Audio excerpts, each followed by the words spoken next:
Na trgu Svetega Petra so 19. decembra slovesno prižgali lučke na letošnjem božičnem drevesu. To prihaja iz italijanske pokrajine Kalabrije in je nekaj posebnega. Gre namreč za drevo z dvema skupaj zaraščenima debloma.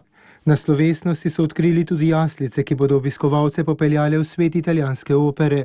Kulisa za uprizoritev Jezusovega rojstva je namreč scenska podoba Donizetijevega ljubezenskega napoja.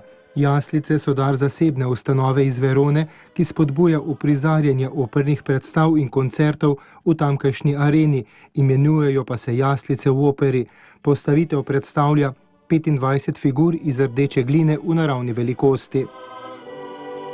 Papež Frančišek je delegaciji iz Kalabrije in Verone v avdienco že sprejel. Jaslice in božično drevo se dotikata src vseh, tudi tistih, ki ne verujejo, saj govorita o bratstvu, intimnosti in prijateljstvu. Sta povabilo k edinosti, slogi in miru. Nosita sporočilo luči, upanja in ljubezni, je dejal papež Frančišek.